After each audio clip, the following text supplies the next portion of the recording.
বিধাননগর কলেজে স্ট্রং রুমের বাইরে ফের উত্তেজনা। ক্যাম্প অফিসে টেন্ট বসানো ঘিরে তৃণমূল বিজেপি স্লোগান যুদ্ধ। তৃণমূলের জয় বাংলা স্লোগান আর তার পাল্টা জয় শ্রীরাম স্লোগান বিজেপি।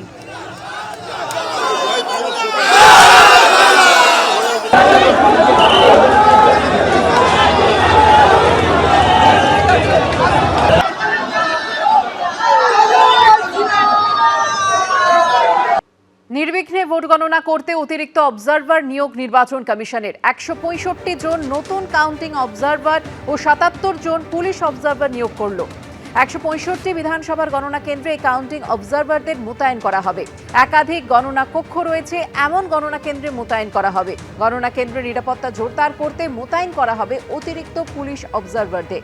নিরাপদ, শান্তিপূর্ণ, ভয়মুক্ত ও স্বচ্ছ গণনা প্রক্রিয়ার জন্যই অতিরিক্ত অবজারভার নিয়োগ। কাউন্টিং ও পুলিশ অবজারভাররা সমন্বয় রেখে কাজ করবেন, জানালো নির্বাচন কমিশন। ভোট গণনা মামলায় সুপ্রিম কোর্টেও ধাক্কা খেল তৃণমূল। কাউন্টিংয়ে কেন্দ্রীয় সরকারি কর্মী নিয়োগ নিয়ে তৃণমূলের তোলা আপত্তি খারিজ করে দিল সর্বোচ্চ আদালত। মান্যতা দেওয়া হলো নির্বাচন কমিশনের 13 এপ্রিলের নির্দেশিকাকে।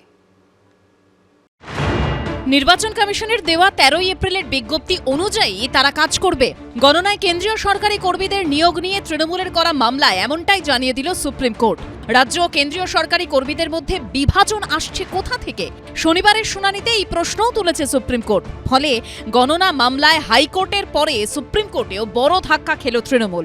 This is the exclusive domain of Election Commission to ensure free and fair, peaceful election. Now, the Election Commission will have to take a call whom they will engage. Therefore, they have engaged the central government officials.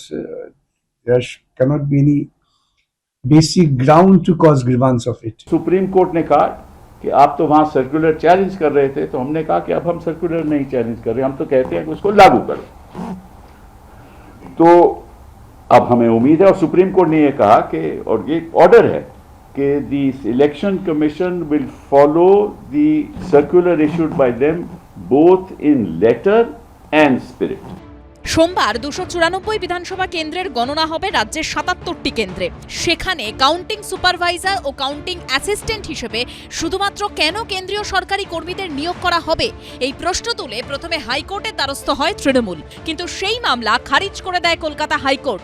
এই অবস্থায় supreme কোর্টের দ্বারস্থ হয় শাসক দল। শনিবার সেই মামলার শুনানি হয় বিচারপতি PS নরসিমহা এবং বিচারপতি জয়মাল্য বাগচির ডিভিশন বেঞ্চে। এদিন সুপ্রিম কোর্টে তৃণমূলের আইনজীবী কপিল সিব্বল বলেন, ইতিমধ্যেই মাইক্রো অবজারভাররা রয়েছেন, এরপরও কেন কেন্দ্রীয় সরকারি কর্মীদের সুপারভাইজার বা কাউন্টিং অ্যাসিস্ট্যান্ট হিসেবে নিয়োগ করা হবে? তিনি আর্জি জানান গণনায় রাজ্য সরকারি কর্মীদেরও রাখা হোক। এরপরে আদালতের একাধিক প্রশ্নের মুখে পড়তে হয় তৃণমূলের আইনজীবীকে। বিচারপতি জয়মাল্য বাগচি বলেন, কাউন্টিং সুপারভাইজার এবং কাউন্টিং অ্যাসিস্ট্যান্টরা নির্বাচন কমিশনের অধীনে কাজ করবেন। প্রশ্ন তোলেন, তারা যদি কমিশনের সম্পূর্ণ নিয়ন্ত্রণে কাজ করেন, তাহলে তারা কেন্দ্রীয় সরকারি কর্মী নাকি রাজ্যের, তাতে কি এলো গেল? গণনা কেন্দ্রের সমস্ত দলের এজেন্ট থাকবেন, তাহলে অসুবিধা কোথায়? বিচারপতি বলেন, কমিশনের কাছে কেন্দ্র রাজ্য উভয় পক্ষের কর্মীদের মধ্যে থেকে আধিকারিক বাছার অধিকার আছে। আদালতের আরও প্রশ্ন, নির্বাচন কমিশন যদি কেন্দ্রীয় সরকারি কর্মীদের নিয়োগ করেন, তাতে অসুবিধা কোথায়? এই মামলায় অপর বিচারপতি PS নরসিমহা প্রশ্ন তোলেন, রাজ্য হোক বা কেন্দ্র, এরা সবাই সরকারি কর্মী, এই বিভাজন আসছে কোথা থেকে? এদিনের শুনানিতে নির্বাচন কমিশনের আইনজীবী জানান, সমস্ত গণনা কেন্দ্রের রিটার্নিং অফিসাররা রাজ্য সরকারের কর্মী। দুপক্ষের সওয়াল জবাব শোনার পর আদালত জানিয়ে দেয়, এই মামলায় আলাদা করে কোনো নির্দেশ দেওয়ার প্রয়োজন নেই। নির্বাচন কমিশন 13 এপ্রিল যে বিজ্ঞপ্তি জারি করেছে, সেটা মেনেই তারা কাজ করবে। যে মমতা বন্দ্যোপাধ্যায় বা তার দলবল যেভাবে ইলেকশনকে, নির্বাচনকে পরিচালনা করার চেষ্টা করতে চাইছিলেন, এতদিন তো নির্বাচন কমিশনের জন্য সেটা সম্ভব হয়নি। এবার কোর্টও সেটা আর সম্ভব হতে দিল না মমতা বন্দ্যোপাধ্যায় এবং তার দলবলকে। এবং মুখ্যমন্ত্রীর কথা অনুসারে কল্যাণ ব্যানার্জি বারবার সুপ্রিম কোর্টে গিয়ে নন্দলাল হয়ে বাড়ি ফিরছেন, দু গাল লাল হয়ে গেছে।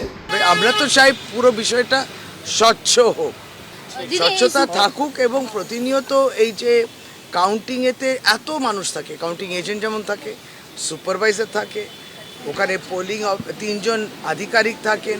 ঠিক আছে, আমরা সুপ্রিম কোর্টের যখন তারা রায় ঘোষণা করেছেন, সেটাকে আমরা সে রায়ের বিরুদ্ধে তো বেশ কিছু বলার থাকে না, সেইভাবেই কাজটা হবে। সোমবার সকাল থেকে শুরু হবে পশ্চিমবঙ্গ সহ 5 রাজ্যের ভোট গণনা। বিজেন্দ্র সিংহ, সৌভিক মজুমদার ও ময়ূখ ঠাকুর চক্রবর্তীর রিপোর্ট, এবিপি আনন্দ। এবিপি আনন্দ, এগিয়ে থাকে, এগিয়ে রাখে।